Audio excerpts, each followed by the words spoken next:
income levels. I thank my colleagues again for their support, and I urge passage of this bill, 2374. Gentlelady from California. Thank you, Mr. Speaker. I yield 3 minutes to the gentleman from Minnesota, who's also co-chair of the Progressive Caucus, a member of the Financial Services Committee, and Democratic Whip. Gentleman from Minnesota is recognized for 3 minutes. Well, I want to thank the ranking member, Congressman Waters, for the time, and thank the chairman and the speaker today. You know, we have a crisis in our country, and the crisis has to do with retirement. This retirement crisis is huge. We literally have about $6.6 trillion between what people have for retirement and what they need for retirement. And so the Labor Department is doing what makes sense, making sure that when a person representing themselves as a financial advisor is going to a person who wants to retire, rollover, or 401k or whatever, is that they are getting good advice good for them, the best advice for them. And that if the advisor is making money off the products that they're pushing, that would not be all right. But you know what? The Labor Department's not even done with the rule. They're still writing it. But before they ever do, this shoddy piece of legislation is going to try to interrupt that process. This bad piece of legislation is going to interrupt the Department of Labor as they are pulling together a rule to protect retirees. We have a record amount of more than $10 trillion invested in retirement accounts, and yet median retirement account balances are about $45,000. That's a huge gap. Part of the reason is this amount is so low is due to the high fees and hidden commissions. An annual fee of 1% could lower the amount of an account by 21% over more than 30 years. And I'm grateful to the Department of Labor for their efforts to come together to do a good plan. Too often workers leave jobs and are contacted by people who urge them to roll over their 401k investment into an IRA. And too often workers do not know that these callers are salespeople who can put investors into account with high fees and hidden commissions. And yet this bill would not protect the public from such ripoffs. Investors lose 3, 4, 5% of the value of their savings without even knowing about it. And this bill, H.R. 2374, is harmful. It prevents the Department of Labor from taking steps to ensure advisors do not have conflicts of interest. Why would anybody want to say, yes, have all the conflicts of interest you want as you are messing with our retirees' accounts? Taking the unprecedented step to stop an agency mid-process in protecting workers is bad. And that's why AARP, the National Council of RASA, Consumer Federation America, and many more people representing Americans oppose it. And so this anti-government rhetoric, all this stuff about government regulation we hear all the time, is the same rhetoric that led to the shutdown that undermined the interests of American workers. Let's just shut this bill down. It's not good. Thank you. I yield back. Gentleman from Texas. Mr. Speaker, I now yield 2 minutes to the gentleman from Tennessee, Dr. Rowe, a distinguished member of the Education and Workforce Committee. Gentleman from Tennessee is recognized for 2 minutes. I thank the chairman. Mr. Speaker, I rise in support of the Retail Investor Protection Act and preserving access to financial advice for all Americans. The Department of Labor's efforts to redefine fiduciary standard is classic Washington. It's a solution in search of a problem. The DOL is yet to present tangible evidence beyond anecdotes that workers are being hurt by current law, nor has the Department conducted a sufficient cost-benefit analysis. This is not to say that the fiduciary standard must never be changed. All of us, Republicans and Democrats, want to strengthen worker retirement security, and perhaps we will need to modernize a long-standing fiduciary standard. But instead of working with Congress, the Department of Labor has single-mindedly pursued a course that would actually drive up the cost of retirement planning and restrict access to important investment advice. Millions of Americans could potentially be left to prepare for retirement on their own. How on earth could this be a good thing? The 2007 recession wreaked havoc on the retirement savings of American workers. We should work together on responsible solutions that workers will enjoy their retirement years with financial security and peace of mind. I'm privileged to serve as the chairman of the Subcommittee on Health, Employment, Labor, and Pensions. And that's precisely what we're trying to do in the area of multi-employer pension reform. The subcommittee has convened numerous bipartisan hearings to closely examine the problems plaguing the multi-employer pension system and potential solutions. In fact, we held such a hearing earlier today. Will we all agree on every point? Well, of course not. However, we remain committed to working together on real solutions that will promote the best interest of American families. I hope the Department of Labor will reconsider its ill-conceived approach to revising federal fiduciary standards and work with Congress, interested shareholders, and other federal agencies to strengthen the retirement security of hard-working Americans. Until the Department does what's right and changes course, I urge my colleagues to support the Retail Investor Protection Act. And, Mr. Speaker, I yield back the balance of my time. Gentlelady from California. Thank you very much, Mr. Speaker. I yield to the gentlelady from New York, who serves as the ranking member on the Subcommittee of Capital Markets and Government-Sponsored Enterprises of the Financial Services Committee. 3 minutes. Gentlelady from New York is recognized for 3 minutes. I thank the ranking member for yielding and for all her hard work, and I thank the chairman. Mr. Speaker, I rise in opposition to H.R. 2374. The bill would require the Securities Exchange Commission to conduct yet another cost-benefit analysis of a fiduciary duty rule, apparently in the attempt and hope of derailing a new fiduciary duty rule to protect consumers. The SEC, the Securities Exchange Commission, has already completed a lengthy study on whether or not to propose a fiduciary duty rule for brokers. And that study included an extensive cost-benefit analysis. So my colleagues, outside of trying to derail a new consumer safeguard, what could possibly be the purpose of requiring the SEC to do yet another cost-benefit analysis on the exact same issue again? How about just take the first one and make 2 copies? The rule also prohibits the Labor Department from even proposing a rule until 60 days after the SEC finalizes its final rule. And what is the harm, my colleagues, in allowing an agency, in this case the Labor Department, to release a proposed rule for public discussion, for public input? Since when has Congress been afraid of a debate? And if my colleagues believe that the proposed rule gets it wrong, then they have every opportunity to say so, as does the public, as does businesses. And that's exactly what the public comment period is for, and that's what happened the last time the Labor Department proposed a fiduciary rule. There were questions raised. They have recalled it to reconsider, and they are withdrawing that proposal and working on a new one. And if the SEC has a better idea for a fiduciary duty rule, then let's debate that one and have that released.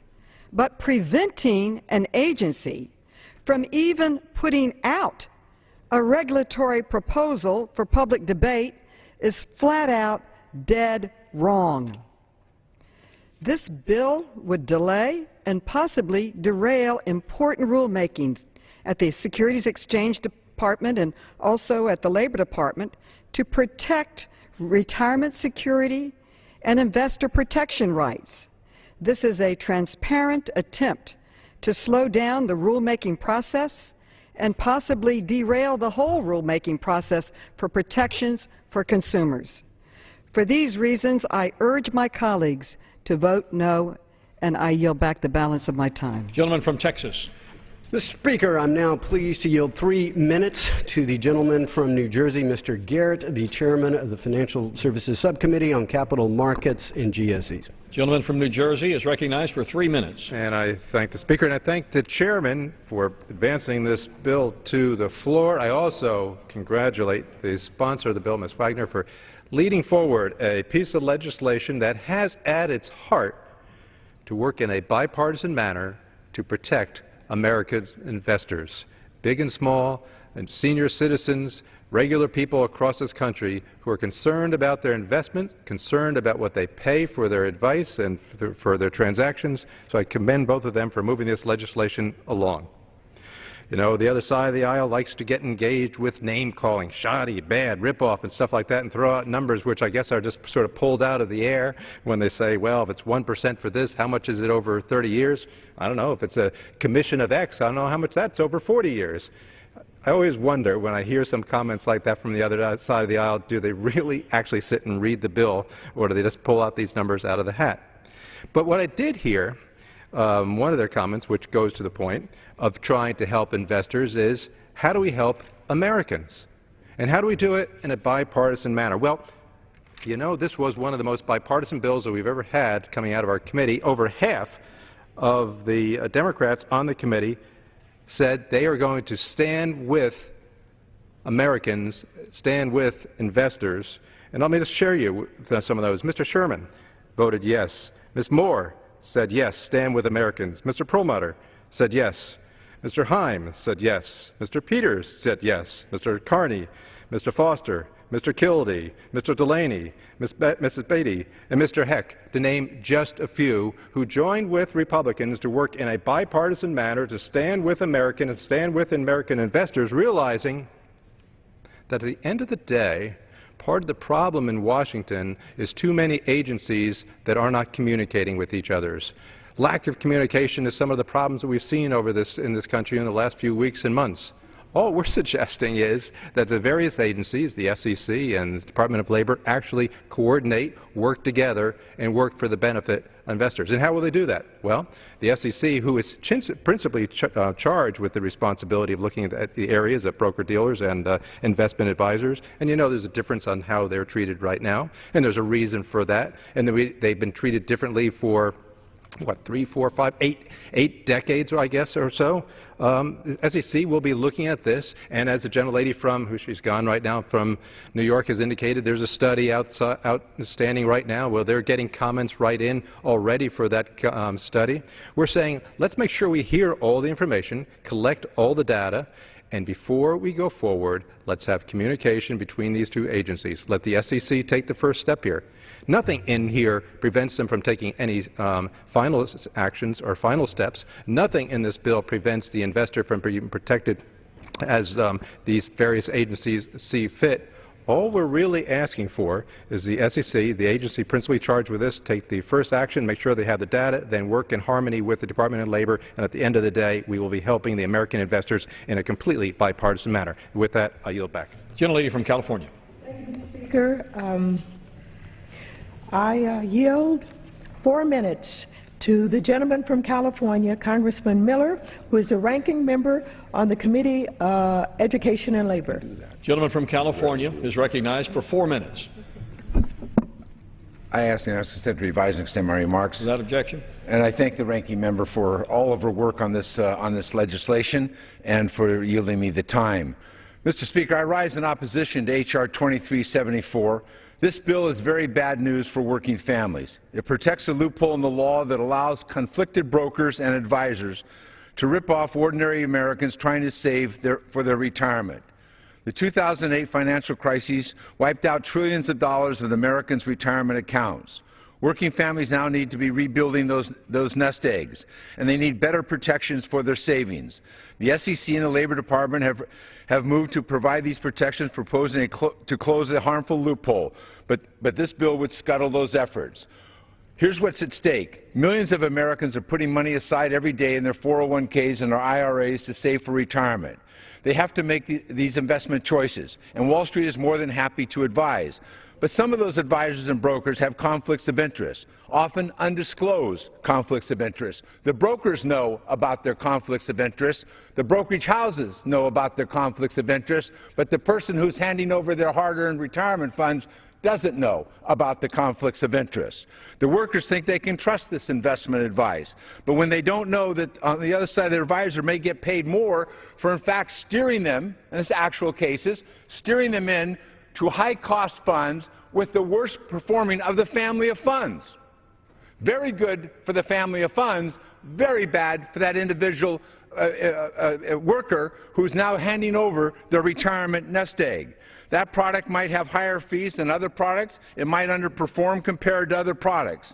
In other words, the product is not in the worker's best interest, but it certainly is in the broker's best interest. The SEC and the Labor Department are trying to close this loophole that allows this ripoff to continue to happen, and is indeed a ripoff of ordinary Americans. I know my friend from New Jersey doesn't like the term ripoff. That's what's happening to these hardworking American families. Multiple studies, not conjecture, multiple studies have found that these conflicts of interest cause these retirees, these workers, very real money. In 2009, the GAO found that when a pension consultant has conflicts of interest, a defined benefit retirement plan underperforms by 130 basis points. If a conflicted broker in a defined contribution world recommends funds that have a similar rate of underperformance, a 40-year-old worker who rolls over his $20,000 401k balance into an IRA will see his retirement savings cut by a third in over 30 years. If he normally earns 6% returns, he would now only be making 4.7% returns. The bottom line is he's $35,000 poorer by the time he reaches 70. Thank you for that conflicted advice. And this year, researchers found that the funds recommended by conflicted brokers and 401k plans underperform the average by 3.6%. That translates into workers losing $1 billion every month from the retirement funds because of this conflicted interest. As a result, consumers are getting bad advice and putting the retirement savings at stake. Where did those figures come from? They came from the founders of Vanguard Fund, who worked out the difference between these funds, conflicted funds, and other funds. That is why the Dodd-Frank law directs the SEC to transition brokers to a fiduciary standard. And separately, the Department of Labor is trying to align the protections as well. Brokers need to either act solely in the best interest of investors or otherwise disclose that who they work for and how they are paid. But some on Wall Street have cried out, claiming that they will not be able to offer investment advice, especially to working people, if they can't offer conflicted advice. They can't tell you how to invest your money unless they can offer you conflicted advice where they're getting paid more to offer you a substandard product with knowledge of that and the higher fees. They somehow can't make money. Well, listen, let's remember that 75% of the brokers can't beat the S&P 500 that's on automatic pilot. California is recognized for an additional 1 minute. Is that what they're really saying? Is that what American workers want to know? Is that if I don't give you money that you can keep secret conflicts of interest that you have with the investment of my money, that I have to give you my money anyway if I'm looking for this investment? That's absolutely wrong. The American worker deserves better than that. These people work hard to make a decision, to try to save, to add to their 401ks. You want to talk about, oh, we should educate them about the value of a 401k, about the value of an IRA. You can educate them until the cows come home, but if they know that somebody's stealing their money because they can conceal a conflict of interest, all that education won't make a damn bit of difference. Because the fact of the matter is, they work too hard to hand over their money to those conflicted advisors. And that's what this bill is about. Either this bill would continue those conflicts, make every effort to delay and stop this rulemaking, or we change the law, we go forward and we protect working families, we protect the retirees, and we make sure that the financial marketplace is free of these conflicts of interest. Again, I thank the gentleman for all our effort on this legislation. Gentleman's time is expired. Gentleman from Texas. Mr. Speaker, I'm pleased now to yield 2 minutes to the gentleman from North Carolina, the chairman of the Financial Services Subcommittee on Oversight and Investigations, Mr. McHenry. Gentleman from North Carolina is recognized for 2 minutes.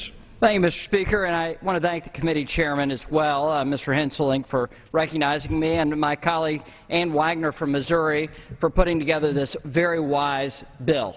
I would say to my Democrat colleagues on the other side of the aisle, they're speaking out with loud voices, that the only ripoff here is when, as retail investors in the American people, have two different government agencies writing rules. They're not coordinating with each other, and they're not talking to one another. They're not writing rules that work together. In fact, you could be a retail investor and be complying with the Department of Labor's rules, but running counter to the Securities and Exchange Commission rules if this coordination is not done as required by this legislation. So the Retail Investor Protection Act is just that. It protects retail investors. It reconciles uncoordinated efforts between the Securities and Exchange Commission and the U.S. Department of Labor. And it says that they have to work together and also use a cost-benefit analysis when they're writing these rules. I think that's a very wise thing. And in fact, the court system has agreed it's a wise thing. 44 members of the House Financial Services Committee thought it was a wise thing, while only 13 opposed passing this out. And also, we have 10 Democrat United States senators that have written to the Office of Management and Budget making an identical request as this bill to the SEC, that the SEC act first in writing these rules before they come together. So today it's not only a bipartisan vote, but it's also bicameral, both the House and the Senate. And I would ask my colleagues to support this bipartisan bill coming out of financial services to make sure that our government agencies actually coordinate when they write rules, and let's actually protect retail investors and do that first. And I yield back. Gentlelady from California. Mr. Speaker, I will yield to the gentleman from Virginia who is on the Judiciary Committee and who is the ranking member on the Subcommittee on Terrorism, Homeland Security, and Investigations on that Committee of the Judiciary, Mr. Bobby Scott. Gentlelady is yielding how much time? 3 minutes. 3 minutes to the gentleman from Virginia. He's recognized. Thank you, and I thank the lady for yielding. Mr. Speaker, I rise in opposition to H.R. 2374, the so-called Retail Investor Protection Act. H.R. 2374 delays the Department of Labor's rulemaking process that would protect investors from unscrupulous investment scams. Now, in past generations, pension plans were what were called defined benefit plans, where there was a defined benefit. You'd look at the number of years, your last salary, and the multiple, and you could calculate what your pension would be. But more and more we're seeing defined contribution plans, where the employer just makes a contribution, and the final benefit would be whatever happens to the money over the years with the investment advice that you're given. Now, the trend has had a profound impact on the ultimate retirement benefits and security. Two people investing the same amount, for example, $100 a month over 30 years, could see very different retirement savings over that same period of time based on what investments they chose. Those investment choices could be the difference between a savings at the end of $100,000 or as much as $500,000, depending on which strategies were used.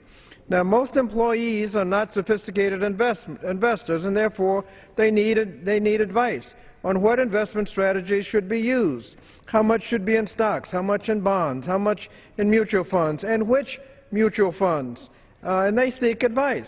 The rule that the Department of Labor has introduced in 2010 and will most likely reintroduce this fall simply requires that an investment advisor who provides advice provide that advice with a fiduciary responsibility to the investor, consistent, therefore, with the best interest of the investor, not what would ultimately be most profitable to the advisor.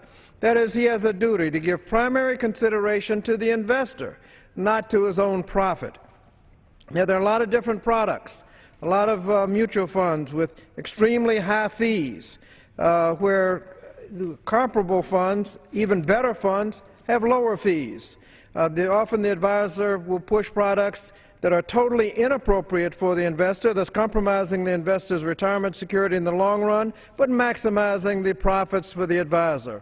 The bill we consider today will allow investments to be sold which are laden with conflicts of interest, that would immunize investors who give self-serving, unscrupulous advice from any liability. There's apparently a belief that investment advice that is self-serving and full of conflicts of interest is better than no investment advice at all. That's absolutely absurd. There's nothing wrong with those selling investments products to be required to give primary consideration to the investors they're purporting to advise. This bill would delay the rulemaking that would take the necessary steps to protect employees and retirees that are currently being taken advantage of. could I have 15 more seconds? Yes, I yield to the gentleman additional minute. The Gentleman is recognized for an additional 1 minute. The bill that we consider today would delay the rulemaking that would take the necessary steps to protect employees and retirees that are currently being taken advantage of by investment advisors giving this unscrupulous device. Mr. Speaker, millions of Americans look to financial advisors for advice. There's nothing wrong with requiring them to have a fiduciary responsibility for those that they're advising. It's about time that we make sure the investors are getting the good advice that they deserve, and therefore we should defeat this bill. Thank you, and I yield back. Gentleman from Texas. Mr. Speaker, I now yield 2 minutes to the gentleman from Virginia, Mr. Hurt, the Vice Chairman of the Financial Services Subcommittee on Capital Markets and GSEs. Gentleman from Virginia is recognized for 2 minutes. Thank you, Mr. Speaker, and thank you to the Chairman of this committee, and thanks to the sponsor for your leadership on this issue. Mr. Speaker, I rise today in support of the Retail Investor Protection Act. 5th District Virginians and Americans across the country are working hard to save for their futures, whether it be for their retirements or for college tuition for their children. Unfortunately, these hardworking Americans are being faced with the prospect of increased costs and fewer choices for the financial products that they currently rely on for their investments.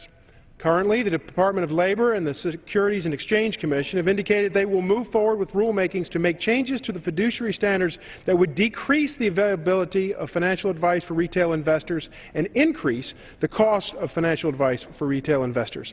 We must protect the ability of these Americans to choose the financial professional who best meets their investment needs, and this bill is an important step in that direction.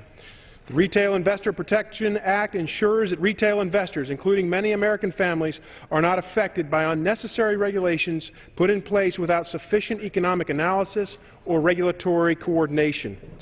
I urge my colleagues to join me in supporting this important bill so that Washington does not stand in the way of Americans' ability to seek the best financial advice for their needs. I thank you, Mr. Speaker, and I yield back the balance of my time. Gentlelady from California. Mr. Speaker, I yield to the gentleman from New Jersey, who is an expert on retirement savings. He is the ranking member on pensions of the Subcommittee of Ed and Labor. He's also the co-chair of Steering and Policy Committee. The gentleman from New Jersey, Mr. Andrews. May I inquire as to how much time the gentlelady intends to yield? 3 minutes. I'm sorry, 3 minutes. Gentleman from New Jersey is recognized for 3 minutes. I ask unanimous consent to rise and stand. Without objection. Gentleman is recognized. I thank my very good friend for yielding. So you're in the lunchroom at work, and this guy comes in from the investment house, and he shows 18 slides about the Red Fund, smiling people who are on fishing trips and European vacations, second home, looked really happy people. And he shows one slide about the Blue Fund at the very end and finishes his presentation. The Red Fund looks pretty good. And what he doesn't tell you is that he gets 2.5% of every dollar you put into the Red Fund, but 0.5% of every dollar you put in the Blue Fund. He neglects to mention that. So people rush and put their money in the Red Fund. Now, should his interests be aligned with you, or should his interests be aligned with his own interests? That's the question that's raised by this bill. The Department of Labor is writing a rule that for the first time would say that that person standing in front of you in that room has a fiduciary obligation to the person listening. That is to say that he has to put the interests of the listener ahead of his own financial interests. Self-interest is the malignancy that brought the U.S. economy to its knees 5 years ago. People who made mortgage transactions and insurance transactions have benefited them and not the people they're supposed to be representing. To permit the cancer of self-interest to invade the second most important asset people have in their lifetime, which is their pension, would be an enormous mistake. That is a mistake that this Department of Labor rule is trying to avoid. This bill is a mistake because it rolls back those efforts and protections for the American people. John Bogle, the founder and patron of Vanguard, has estimated that nearly 30% of people's pension funds have evaporated because of unnecessary fees. Now, people want to choose a high-fee plan. That is their choice. But they should make that choice only after receiving the advice that is fiduciary, that is directed to their own best interests from a competent professional. The Department of Labor rule promotes that result. This bill undercuts that result. For that reason, we should oppose this bill. I yield back. Texas. I now yield 2 minutes to the gentleman from Missouri, Mr. Lukemeyer, another distinguished member of the Financial Services Committee. Gentleman from Missouri is recognized for 2 minutes. Thank you, Mr. Speaker, and I'd also like to thank Chairman Henson for all his fine work on this issue as well as other financial services issues. I'd also like to thank my good friend and neighbor in Missouri, Ms. Wagner, for introducing this legislation and all her hard work on it. You know, what she's trying to do here is propose legislation that tries to solve a problem that we've got in the situation here with these two agencies, DOL and SEC, trying to coordinate and propose a regulation, which they don't seem to be willing to do or do it in the right way. And as usual, when the bureaucracy tries to propose things, there always are unintended consequences of those actions and those rulings. And we have here some of those intended consequences which Ms. Wagner and her legislations are trying to mitigate. You know, this proposal has a potential to drive up the costs and availability of investment services and products for investors, particularly those with low and moderate incomes. I'll give you an example. I recently spoke to a broker-dealer in rural Missouri, who I represent, who is one of only a handful of small brokers in a 2-county radius. And if the Department of Labor rule moves forward, he, like many other small broker-dealers, will have no choice, because of the way this rule is written or being proposed, that they will stop offering his services to clients, and many Missourians are going to be without or have limited access to financial products and advice. This hurts not only the big investors, but this hurts the small investors. As I said earlier, you're talking about the low and moderate income folks, and particularly one of the most basic investments that we have, which is the IRA. How basic can you get for that, to not allow people to be able to utilize an IRA if this goes into force? So it's important today that we take this action. Again, I thank the gentlelady from Missouri for her efforts. I urge my colleagues to support. And with that, Mr. Speaker, I yield back the balance of my time. Gentlelady from California. Mr. Speaker, I'd like to inquire as to how much time do we have left on this side. Gentlelady from California has 5½ minutes remaining. Gentleman from Texas has 5 minutes remaining. I am prepared to close. However, I will reserve my time if the chairman has other members that he would like to put forth at this time. Gentlelady reserves her time. Gentleman from Texas. Yes, we have one more speaker, and then we would allow the gentlelady to close, and then I believe I have the right to close. Mr. Speaker, is that correct? Gentleman is correct. Gentleman is recognized. At this time, Mr. Speaker, I will yield 2 minutes to the gentleman from South Carolina, Mr. Mulvaney. Gentleman from South Carolina is recognized for 2 minutes. Thank you, Mr. Speaker.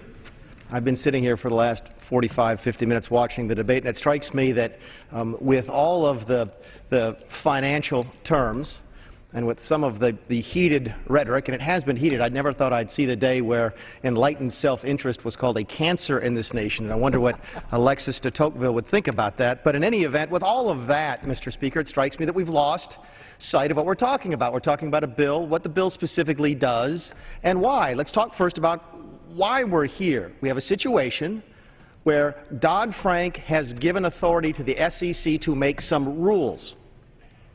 The Department of Labor also thinks it has the authority to make rules in the same area. I hope we can all agree that there's a potential for conflict there. We all know what it is. We've seen it 100 times before. We don't want the SEC to come out and say that you can't do X, and have the Department of Labor come out the next week and say, but you have to do X.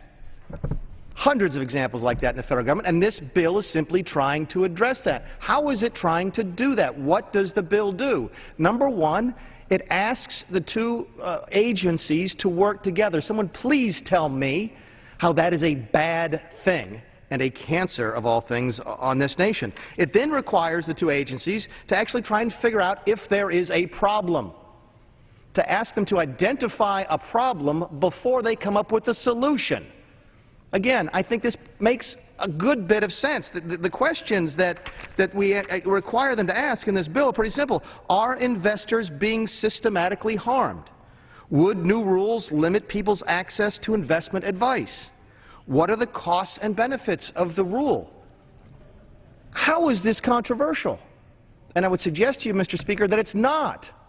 And that's the reason that it came out of committee on a bipartisan basis, the reason it's going to pass today on a bipartisan basis, and a reason that it has the bipartisan basis that it does in the Senate. Too often I think we get sidetracked by coming in here and giving big speeches, and perhaps sometimes I'm as guilty of that as anybody else. But today, we've completely lost sight of why we're here, and I hope we can come together and pass this bill this afternoon. Thank you, Mr. Speaker. Gentlelady from California. Thank you very much, Mr. Speaker and members. H.R. 2374 is yet another attempt by Republicans to prevent our regulators from doing their job, this time protecting the average retail investor when they try to save for retirement. Under this bill, the Securities and Exchange Commission would have to navigate new obstacles to harmonize the standard of care broker-dealers and investment advisors have when providing investment advice.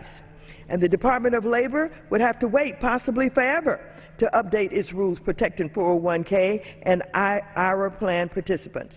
H.R. 2374's restrictions put additional work in the way, stopping brokers from self-dealing when selling investment products to Main Street. Several studies have demonstrated that Americans do not understand that a broker does not necessarily have the investor's best interest when pushing financial products. The line between advisors and brokers has blurred over the last few decades, and this bill makes it harder to bring clarity for investments. Mr. Speaker and members, this administration has taken a strong stand against this bill. Let me read to you from the letter that they have sent to us, and I'd like to offer this for the record. The administration strongly opposes passage of H.R. 2374 because it would derail important rulemakings underway at the Securities Exchange Commission and the Department of Labor that are critical to protecting Americans' hard-earned savings and preserving their retirement security. They further say that H.R. 2374 prohibits labor from issuing a rule to protect investors until the SEC engages in and completes further study of the effect of a rulemaking on retail investors. Of course, there's a lot said here, but I think this says it all. The bill would hinder efforts to protect consumers from conflicts of interest among brokers, dealers, financial advisors, and others whose incentives may be misaligned with investors, potentially leading to deceptive and abusive practices. The administration is committed to ensuring that American workers and retirees are able to receive advice about how to invest their money in safe, secure, and transparent financial products that is free from harmful conflicts of interest. Mr. Speaker and members, I would just bring this to your attention. The Department of Labor is working to protect investors. My friends on the opposite side of the aisle are working to protect dealer brokers who may not have the best interest of these small individuals who want to invest, who want to earn money for retirement. My friends on the opposite side of the aisle are putting all of this energy out to protect them, no matter they may be in a conflict of interest with those who are simply trying to save for retirement. I have watched, as we have been through this subprime meltdown in this country, people lose money in their 401ks. I have watched people lose money in their IRAs. I have watched single women in their 60s losing their entire investment retirement savings, who can't go back to work because they're too old. They can't find a job. Whose side are we on? Are we on the side of broker-dealers who will have no fiduciary responsibility, who can tell you any old thing, direct you any old place? They get higher commissions, and the people lose money? Whose side are we on? Why are we here in the Congress of the United States of America, voted on by our constituents to come here to advocate for their best interests? The gentlelady from Missouri talked about what a hard time families are having. She's right. Families are having a hard time. And I want to tell you Families are having a hard time even when my friends on the opposite side of the aisle would deny them food stamps when they lose their jobs. Even when they stand here in the Congress of the United States and support sequestration that's denied that family the ability to send their child to Head Start. They don't have money for fancy early childhood education. Head Start is all they have. But they're losing the ability to do that because my friends on the opposite side of the aisle support cutting back every agency. My friends on the opposite side of the aisle can't care about families in the way that they say they do because they shut down this government and they cause families to lose money, to stay at home, to not know when they were going to get paid or how to pay their bills. And not only did they harm these families, they harmed many of our agencies that are trying to help the families. I could go on and on and on. But let me first suffice to say that consumer protection is advocated by some organizations we're all familiar with: AARP, AAUW, AFL-CIO, AFSCME, Alliance for Retired Americans, Americans for Financial Reform, the Association of Belleville Retirees. Time has expired. On and on and on. These are the people who protect consumers. I will submit this for the record. I yield back the balance of my time. 3 minutes remaining. Gentleman from Texas is recognized. Thank you, Mr. Speaker. I must admit, in the time that I've served as a member of Congress, I've noticed the more shrill the debate, the less defensible the position. And as I've listened closely to what appears to be a very shrill debate, it certainly buttresses that position. I hear my friends talk about us on the other side of the aisle. I've heard the phrase, my friends on the other side of the aisle, consistently. But I would say perhaps the debate has to be between my friends on that side of the aisle, since the ranking member well knows that half of her caucus on the Financial Services Committee supported this bill by the gentlelady of Missouri. And as was pointed out earlier, it is not only bipartisan, it is also bicameral. And so I'm sitting here, Mr. Speaker, with a letter signed by no fewer than 10 Democratic senators imploring that the very same provisions of the Wagner bill be enforced. John Tester, Mark Warner, Clara McCaskill, Kay Hagan, and the list goes on and on. So I would say to my friends on that side of the aisle, perhaps they ought to finish the debate amongst themselves before they carry it on over here. Then again, we all know that people are entitled to their own opinions. They are not entitled to their own facts.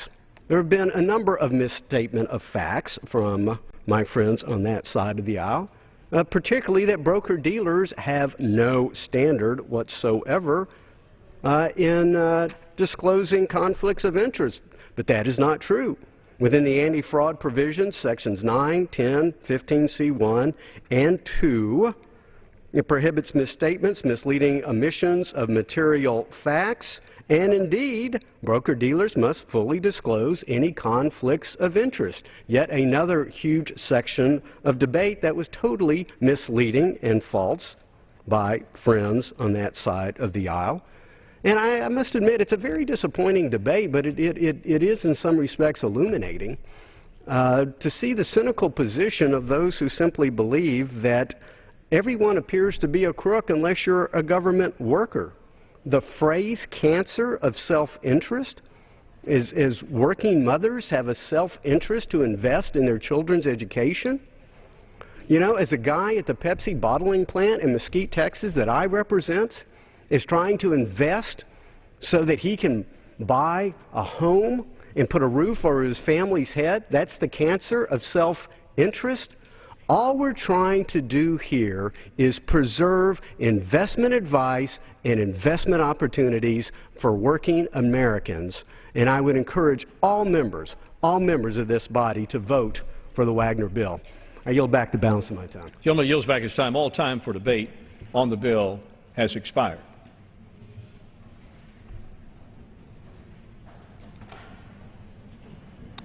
For what purpose does the gentleman from California seek recognition? I have an amendment at the desk. The clerk will designate the amendment. printed in House Report Number 113-253, offered by Mr. George Miller of California.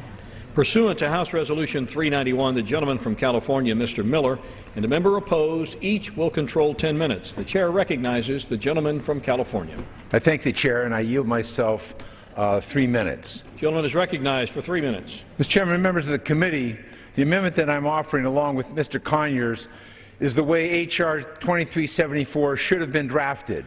Instead of short-circuiting the regulatory process on behalf of Wall Street profits, this represents an appropriate and balanced way forward to advise the Department of Labor in their current rulemaking on investment advice. First, Congress should not be in the business of shutting down any and all efforts by the Department of Labor to make rules for fiduciaries. The fiduciary rule is a cornerstone of pension law. It is what makes sure that when you hand your money over to someone else to invest it for you, they're going to act in your best interest. Stopping any and all regulatory action to ensure that people's retirement nest eggs are protected is irresponsible. My amendment would allow the Department to proceed. At the same time, it addresses concerns that have been raised with the Department of Labor's proposed rules. Under my amendment, the Congress would send a message to the Department of Labor that we want investors protected, not Wall Street brokers or advisors trying to protect their gravy train. This amendment makes it clear that the Department may proceed with better protections for retirement investors in a way that provides for unbiased investment education, ensures underserved communities are not unduly harmed by the basic financial protections for investors, ensures that reasonable compensation for advisors, and protects employee stock ownership plan appraisals. We want investment advice to be provided in consumers' best interest, not in whatever way makes advisors and brokers the most money. Studies show that most Americans who save think their investment advisors are acting in their best interest. In fact, AARP found that the overwhelming majority of consumers thought that advisors were required to act in their best interest. But in fact, they're not under the current law. They're not required to disclose that they have a conflict of interest. With poll after poll that shows that most Americans worried about their retirement, they should have the confidence that their investment advisor is at least working in their best interest and not as conflicted in the advice that he gives that person because he may receive additional fees, higher commissions because of recommending a product that is not in their best interest. This amendment is a no-brainer. It supports consumers in their retirement savings. It supports unbiased investment education. It supports reasonable compensation for advisors for the important duties they perform. This is a proper and balanced way forward, and I urge my colleagues to support the Miller-Conyers amendment, and I reserve the balance of my time. Gentleman's time is reserved. For what purpose does the gentleman from Texas seek recognition? Mr. Speaker, I rise in opposition to this amendment and yield myself so much time as I may consume. Gentleman is recognized. Thank you, Mr. Speaker. I again urge opposition to this amendment, which would absolutely eviscerate this bill that we are considering now from the gentlelady of Missouri. Number one, again, we have speaker after speaker who come up and seem to ignore the fact that broker-dealers already are subject to a suitability standard, including anti-fraud provisions that prohibit misstatements, misleading omissions of material facts, fraudulent and manipulative acts and practices in connection with the purchase and sale of securities. They have a duty of fair dealing, which include the duty to execute orders promptly, disclose certain material information that the customer would consider important as an investor, charge prices reasonably related to the prevailing market, and fully disclose any conflict of interest. I could go on and on. The proponents of this amendment, as speakers before them, seem to ignore this set of facts. And so, again, it's interesting to me how the American people are demanding that their Congress work on a bipartisan basis. And so out of our committee, the Financial Services Committee, we have gone above and beyond the call of duty, and now we have a bill that has been supported by half of the Democratic members of the Financial Services Committee. And I just read a letter where 10 Democratic U.S. senators are urging the exact same language as the Wagner bill and thus oppose the Miller Amendment. So again, Mr. Speaker, I would urge the proponent of the amendment to first have the debate with his own caucus, and then we can have a fuller, richer debate on the floor. But what's really happening here is that all we are doing is saying to the Securities and Exchange Commission and the Department of Labor, as this is an economy that's being crushed by a red tape burden, that at least justify it. Make sure that the person you claim you're going to protect, that you actually protect. And instead, we quite honestly fear they will not be protected, that instead they will be harmed. That all of a sudden, people have access to $7 trades won't have access to them. Now again, for the affluent, that's no big deal. But for working mothers struggling to make ends meet, it is a very big deal. To be denied the opportunity to open up an IRA with $2,000, no, I think now Congress has deigned that the Department of Labor can institute a fiduciary standard. Now you're going to need $25,000. Oh, what the heck? Let's make it $50,000. And so the very people that they claim they want to protect very well could be harmed by this standard. And so, we understand the talk, but where's the proof? Where's the proof? Because what's going to happen if this fiduciary standard is imposed? All of a sudden, investment advice that working Americans count on is either going to disappear or become far more expensive.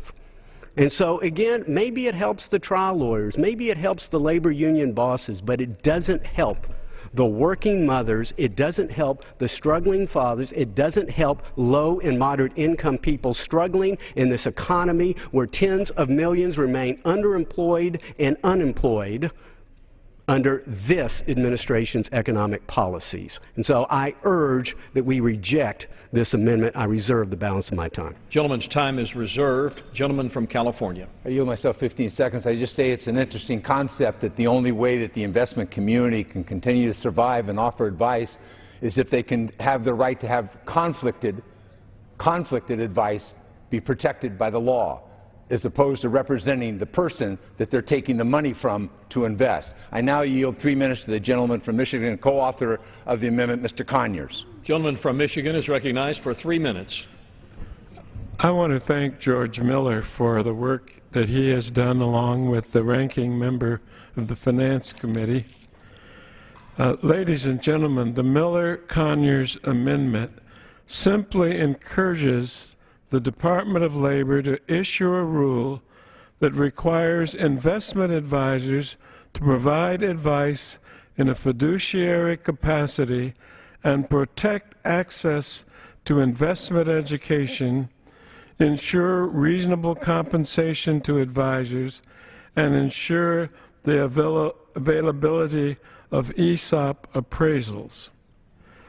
The Department of Labor, and this is what we're seeking so badly, and this is the comment that has been made about the inaccurate drafting of the bill. The Department of Labor should issue a proposed rule that seeks to protect workers, provide access to investment education, and ensure that advisors are reasonably paid. Under current rules, investment advisors may hold themselves out as acting in workers' best interests even though they are not. I repeat, under current rules, investment advisors may hold themselves out as acting in workers' best interests even though they are not. Workers in these types of plans often are required to choose between dozens of investment choices and need the advice on their investment options from people who do not have secret conflicts. Over 70 million workers and retirees depend upon 401k retirement plans and IRAs for their retirement savings. If there's any hope for this measure at all, H.R. 2374, it would have to have this amendment on it. And I plead with those who enthusiastically support this measure to please support this amendment. And I yield back the balance of my time. No, sir. Gentleman from Texas. Mr. Speaker, I'm now pleased to yield 3 minutes to the gentlelady from Missouri, the author of the Retail Investor Protection Act. Gentlelady from Missouri is recognized for 3 minutes. Thank you very much, Mr. Chairman. Mr. Speaker, I rise in opposition to the amendment. Mr. Chairman, the language of the amendment attempts to sound benign, but its inclusion would undermine a key tenet of the legislation, which is a requirement that the Department of Labor wait for the SEC to finish any rulemaking in this area. It has been noted time and time again by Chairman Hensarling and others that 10 Democrat senators recently sent a letter to the Office of Management and Budget requesting that Labor wait on the SEC. So there seems to be bipartisan and, as we've stated before, bicameral consensus for the process here. I also must say that I find some of the terms in the amendment particularly troubling. The amendment would allow the Department of Labor to define what constitutes a financial services provider, a term that I believe is broad and which I'm not sure the Department of Labor has either the expertise or the jurisdiction to rule upon. Paragraph 3 of the amendment also states that the Department of Labor's rule should provide for reasonable compensation within the industry. I, for one, do not believe that it is up to the federal government to determine what constitutes reasonable compensation. That is a determination that belongs to consumers and to investors, who I believe are more than capable of determining for themselves what is reasonable. The Retail Investor Protection Act would require that federal agencies act in the best interest of all investors and would go a long way towards preserving access to financial services for Americans of all income levels. This, Mr. Speaker, is about access. It's about availability. It's about affordability for hard-working American families and investors. I yield back my time. Gentleman from California. I yield 3 minutes to the gentleman from New Jersey, Mr. Andrews. Gentleman from New Jersey is recognized for 2 minutes. 3. Without objection. 3 minutes to the gentleman from New Jersey. I stand corrected. Gentleman from New Jersey is recognized for 3 minutes. I thank my friend for yielding.